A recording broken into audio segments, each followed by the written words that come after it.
국민이 주인공인 방송 국쇼!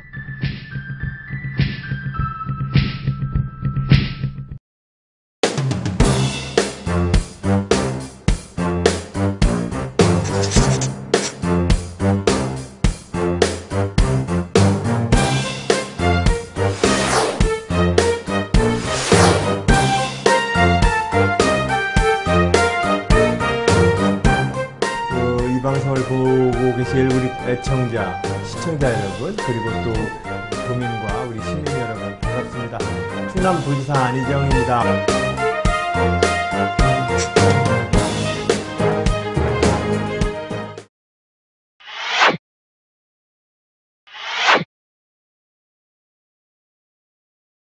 저희가 마음적으로 제일 어려운 강의 자리가 대학교 강의예요. 대안입니다라고 이렇게 갑시다라고 얘기는 해보지만 나 스스로가 양이 안 차고 또 그 이야기를 듣는 청년 친구들에게 뭐 충분한 위로가 안 되는 것 같더라고요. 가만히 제 20대 때를 생각해 봤어요. 사부교사들이 늘 그 스쿨버스처럼 들어왔어요. 학교에. 우리 한 10여 대씩 들어와서 교내 모든 벤치와 잔디밭에는 그 친구들이 앉아 있었어요. 웃기죠? 대학교 캠퍼스에 벤치와 잔디밭에 사복을 입은 형사들이 죄다 다 앉아있다고 생각해봐요. 그 이전에 우리 아버지가 이제 80대 중반이신데 그분이 20살 때는 뭐였지? 생각을 해보니까 가보면 거기는 전쟁터예요. 원초적으로 내 민족과 내 나라를 지키기 위한 그 적개심을 가지고서 전쟁을 치러야 되는 건데 이게 동족전쟁이에요. 이게 이념전쟁인 거예요. 그 전쟁통에 사실상 사람들은 굶어 죽어가거나 총 맞아 죽거나 버림받아야 했어요. 그때 20대를 보냈던 그 아버지 세대는 그럼 좋았을까? 그럼 더 올라가 봅시다. 우리 이 방송을 보는 2030의 증조할아버지, 나한테는 할아버지 때 그분들이 20대 때는 어떻게 됐을까요? 갑자기요, 나라 빼앗긴 식민지 청년이 돼가지고 조선지라는 얘기 듣고 그 20대를 보내야 됐어요. 자, 어떤 20대가 실질적으로 희망찬 20대였습니까? 역사의 그 실현이라는 것은 어떤 시대이든 그 역사의 모든 현실은 도전의 시기이고 실현의 시간입니다. 도전과 실현이 아닌 역사의 현재가 어디 있습니까? 모든 현재는 늘 도전과 실현의 시기입니다.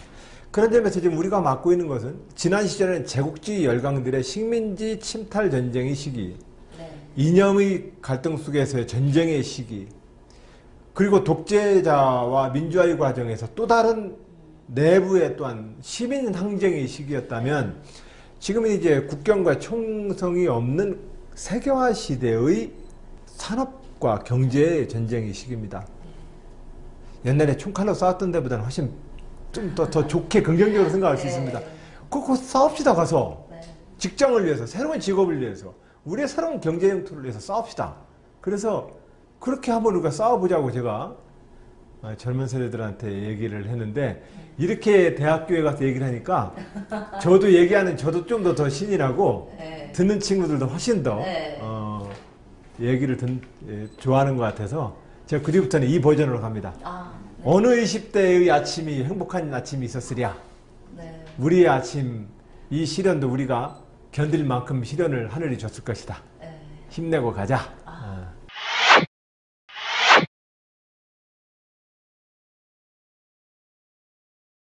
가능하면은 자기와 견해를 달리하는 사람도 그 이야기를 자꾸 잘 들어주려고 하는 게 중요한 것 같아요. 그리고 두 번째로는 견해가 다른 사람하고 자꾸 논쟁해서 싸우려고 하면 안 될 것 같아요. 각자의 자기 이해가 입장이 있는 거거든요. 그 이해와 입장을 잘 들어서 가능하면 공통분모를 좀 찾을 수 있을지 이걸 집중해야 되죠. 그런데 공통분모를 너무 찾기가 어렵다. 그럴 때는 조금 뒤로 미뤄야 되고요. 근데 뒤로 미루기가 어려운 너무 좀 긴급한 사안이다. 그럼 또 토론을 붙여야 돼요. 그래서 가능하면은 이렇게 모래 채질하듯이 또 오르고 몇 차례 하면 그거 뭐 우리가 서로 살자고 하는 짓인데 너 죽고 나 살자고 하는 건 없거든요. 제가 도지사 하는 동안 가능하면 나와 다른 견해에 대해서 싸우지 않으려고 노력했고 앞으로도 그럴 거예요.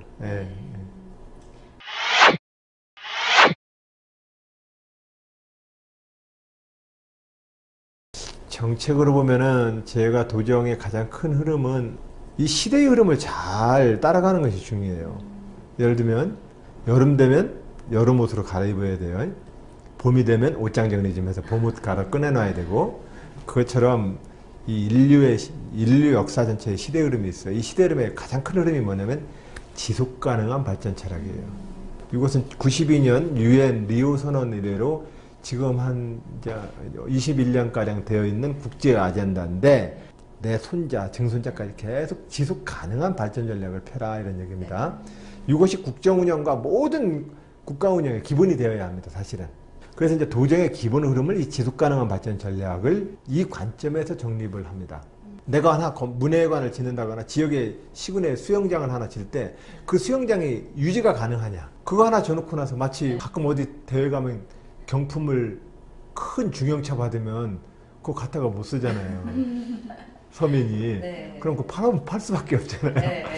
그런 중형차 주는 그런 경품 같은 그런 정책만 내면 안 되죠, 그죠? 그건 지역 경제에 더 부담만 될 뿐이에요. 그래서 이제 예를 들면 그런 지속 가능한 발전 철학을 가지고서 도정의 기본 원리를 정하고, 이것을 정치와 행정에다가 적용을 하는 인류 사회 속에서 평화로운 지속 가능한 발전 체계, 이게 민주주의입니다. 이걸 가지고 이제 도정을 이제 재정립하는 겁니다. 제 윗선배들은 이런 철학을 가지고 일을 했죠. 사공이 많으면 배가 산으로 간다. 똑똑한 사람이 고독하고 힘들더라도 결단해서 끌고 가야 된다. 이런 생각을 가지고 대부분의 지도자들은 그렇게 자기 리더십을 형성해 왔는데, 희생과 헌신정신의 속에서는 뒤지고 싶진 않으나, 그러나 리더십의 유형은 민주주의 방식이어야 합니다. 도정을 그런 방향으로 이제 기본 무대 세팅을 끝낸 다음에, 이 무대 세팅 위에 제가 지금 하고 있는 것이 삼농혁신, 농업, 농어촌, 농어민에 대한 농업 정책을 재정비하는 일. 목표가 뭔데요? 하면은 농민 부자 만들어 줄게요, 이렇게 얘기하는데, 그건 또 하나의 목표지만 경제적 번영만이 목표가 돼서는 안 됩니다. 우리가 모두 행복이라는 가치를 같이 가져가야 합니다. 그런 점에서 농업 정책에 대한 발전 전략을 쓰는 일이 제가 민선 5기에서 지금 하는 가장 큰 역점적인 일이고, 여기 외에 이제 지역에 제가 말한 지속 가능한 민주주의 정책에 입각해서 산업단지와 기업 투자 유치 같은 것들도 전략을 정비하죠. 예를 들면 외국인 직접 투자를 유치함에 있어서 충청남도에는 5가지 심의주권을 겁니다. 투자한다고 무조건 환영하지 않습니다.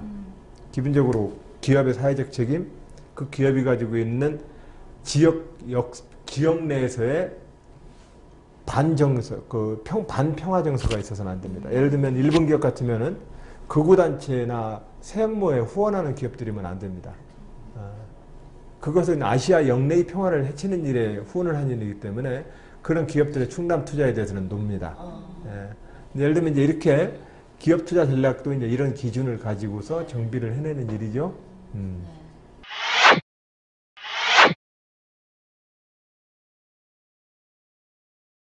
역대 모든 대통령은 뭘 고민했었냐면, 아유, 수도권이 과밀하고 큰일이다.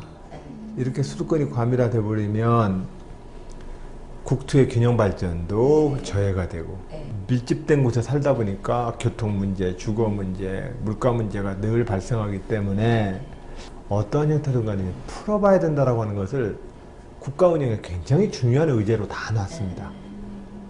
그러니까 박정희 대통령은 그것 때문에 수도권 주변에다가 막 그린벨트를 막 임의로 확 그어가지고 개발 금지 해가지고 다 그어놨어요.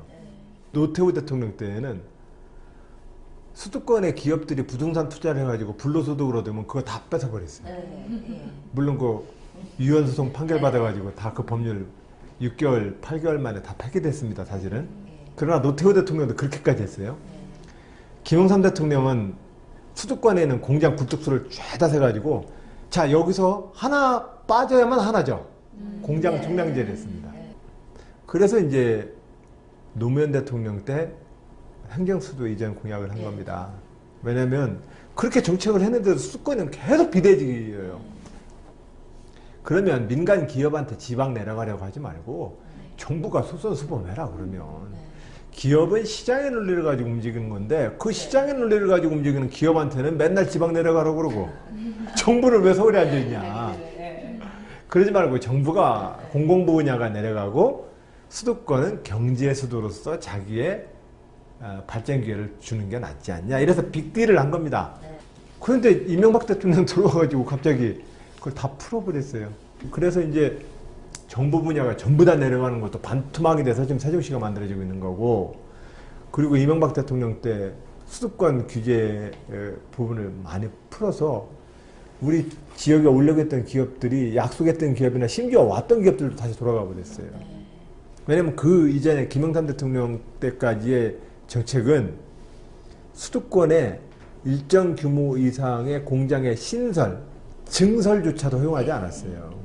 참여정부 때 노무현 대통령과 함께 참여정부를 출발시켜보니 가장 먼저 대기업 여러 군데가 먼저 문제제기를 합니다. 살려달라고. 어떤 문제제기를 하냐면, 예를 들면은 파주에 지금 LG 라인이 있고 기흥에 삼성 반도체 라인이 있는데 그 반도체 생산 라인 하나가 약 한 4조 원가량 돼요. 시설비가. 국제 반도체 시장의 변화에 따라서 이 증설을 해야 되겠는데 기존의 김영삼 대통령 때 이래로 이 수도권 규제 정책 때문에 증설이 안 되는 거예요. 그러면 이 라인을 증설하려면 이제 비수도권으로 가서 새로 지어야 되는 거예요. 그러면 사실상은 바로 옆에 지으면은 라인 하나 추가하는데 4조 원이지만 이걸 새로 짓는다는 것은 이것도 엄청난 시간과 공기를 요구하는 거잖아요. 그래서 이제 사실은 이게 서로 딜을 한 겁니다. 수도권은 수도권으로서의 고부가가치 산업의 경제 수도로서의 자기의 발전 전망을 갖도록 기회를 열어주고, 정부 부문이 대거 지방으로 내려감으로써 수도권 가밀 문제를 좀 풀어보자라고 하는 이런 정책이었는데, 이명박 대통령 5년 동안 이 정책이 다 거꾸로 가버렸어요. 내려올 것은 화끈하게 안 내려오고 풀어줄 거면 화끈하게 다 풀어져 버렸어요.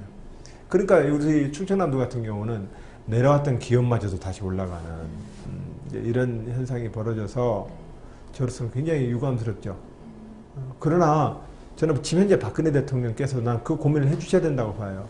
역대 모든 대한민국 대통령들이 왜 수도권 과밀화를 가지고 모든 대통령의 국정의 가장 중요한 의제로 삼았는지.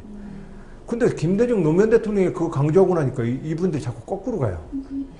그러니까 그러지 말고 그 자꾸 정당 간에 경쟁하는 건 좋은데 무조건 상대방과 다르려고 할 필요 없어요. 대한민국 국정 운영은 다 일관되게 똑같이 가는 겁니다.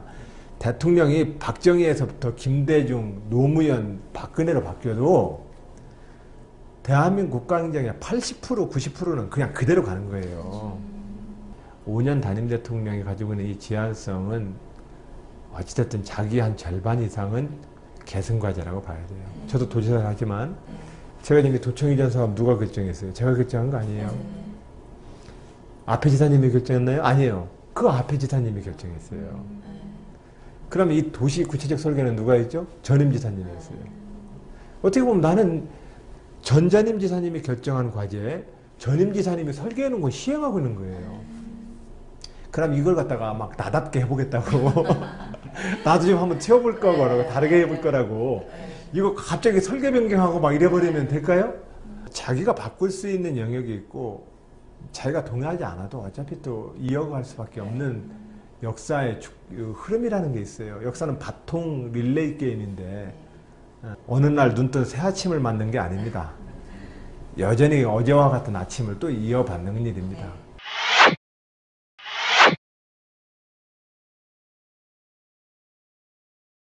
민주주의 나라죠. 네, 민주주의 잘하는 나라입니다. 민주주의를 잘한다라고 하는 일이 의외로 쉽지가 않습니다. 민주주의를 잘하려면 첫 번째로 여러 가지가 있는데 제도 설계로서의 민주주의가 있고 가치와 철학으로서의 민주주의가 있어요. 근데 이 가치, 철학, 문화로서의 민주주의라고 하는 것은 토대로 잘 이렇게 굳혀져야 되고 제도로서의 민주주의 설계 시공 능력도 좋아야 돼요. 똑같은 민주주의 국가라도 국가 운영의 설계, 제도 설계가 얼마나 정교하게 잘 되어 있느냐가 그 민주주의가 작동하는 방식이 달라지게 돼요.